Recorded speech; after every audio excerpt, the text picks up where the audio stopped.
Salam damai sejahtera di dalam Tuhan kita Yesus Kristus. Shalom, selamat pagi dan semangat pagi. Jumpa kembali dalam renungan pagi kita untuk hari ini, 28 April 2022. Juga ucapan selamat hari ulang tahun untuk adik Rayford Tobias pada tanggal 27 kemarin. Dan pada hari ini, adik Prilly Mahingkalo atau adik Queen Olive Mahingkalo dengan usia 13 tahun. Dan juga usulan doa di kolom komentar pada kemarin hari mengusulkan untuk hari ini di hari ulang tahun ke-29 dari anak Gift Jeffridin. Gift Jeffridin di usia yang ke-29 pada hari ini. Semoga Allah akan memberkati selalu. Dan renungan pagi kita di pagi ini dengan judul Buanglah Kebodohan. Sebelum kita lanjutkan, mari kita tunduk kepala dan kita berdoa. Bapa di sorga, terima kasih untuk kebaikan Tuhan bagi kami. Tuhan sudah pelihara kami hingga di pagi hari ini. Kami akan mendengarkan pekabaran firman Tuhan. Biarlah firman-Mu boleh menjadi berkat dalam kehidupan kami. Terpujilah nama Tuhan, dalam nama Yesus kami telah berdoa. Amin. Sekali lagi renungan pagi kita hari ini 28 April 2022 dengan judul Buanglah Kebodohan. Dan ayat firman Tuhan Amsal 9 ayat 6, buanglah kebodohan maka kamu akan hidup dan ikutilah jalan pengertian. Sekali lagi Amsal 9 ayat 6, buanglah kebodohan maka kamu akan hidup dan ikutilah jalan pengertian. Keabadian membentang di depan kita. Tirai akan segera dibuka.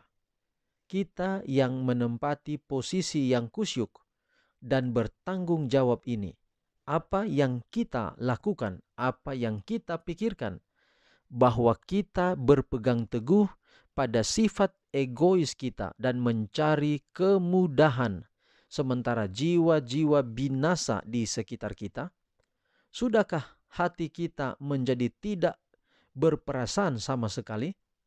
Tidak dapatkah kita merasakan atau memahami bahwa kita memiliki pekerjaan yang harus dilakukan untuk keselamatan orang lain? Saudara sekalian, apakah engkau dari golongan yang memiliki mata tetapi tidak melihat dan memiliki telinga yang tidak mendengar? Apakah sia-sia bahwa Allah telah memberi kepadamu pengetahuan tentang kehendak-Nya? Apakah sia-sia bahwa Dia telah mengirim kepadamu peringatan demi peringatan? Apakah engkau percaya pernyataan kebenaran kekal tentang apa yang akan terjadi di bumi? Apakah engkau percaya bahwa penghakiman Allah sedang berlangsung atas setiap orang? Dan dapatkah engkau tetap duduk dengan tenang, malas, ceroboh, bersenang-senang?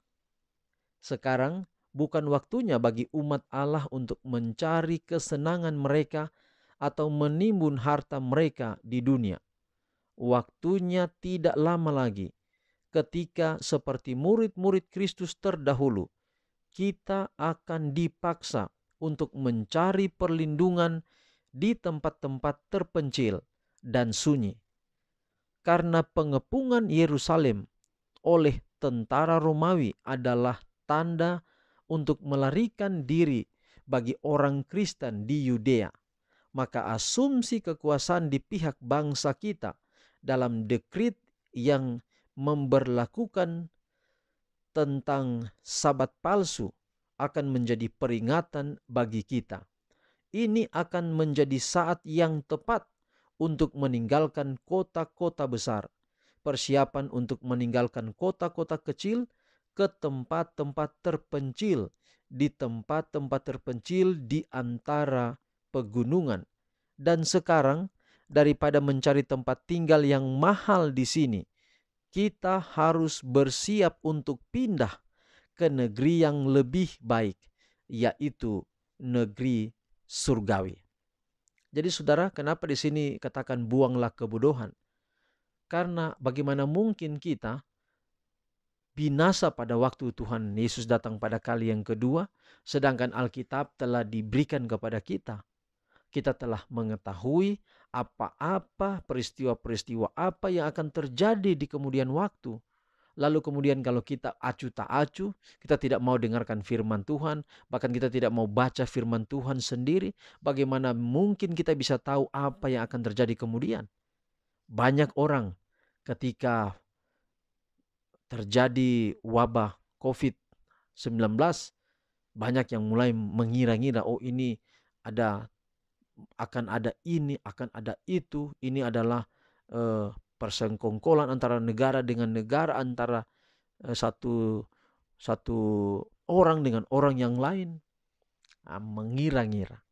Padahal ketika kita membaca firman Tuhan, apa yang terjadi sekarang ini adalah tanda-tanda menjelang kedatangan Yesus yang kedua kali. Artinya bahwa sama seperti daun dari satu pohon mulai berguguran, ketika dia mulai berguguran itu berarti bahwa dia akan ganti daun yang baru. Itu berarti bahwa ada sesuatu yang akan terjadi. Nah, tanda-tanda kedatangan Yesus dalam Matius pasal 24 dinyatakan. Salah satunya adalah penyakit sampar yang akan terjadi. Kita berdoa untuk COVID ini hilang atau penyakit ini dapat diatasi.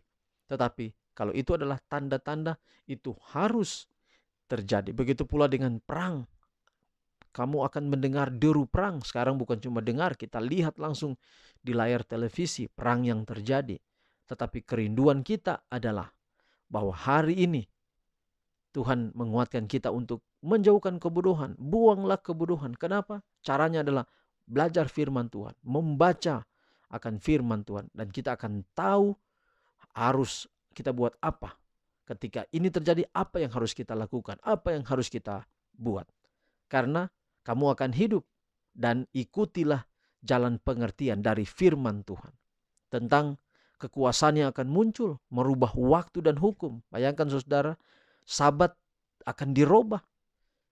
Perbaktian kepada hari Sabat akan dirubah. Dan itu telah dinyatakan di dalam Alkitab bahwa kuasa binatang itu akan merubah waktu dan hukum.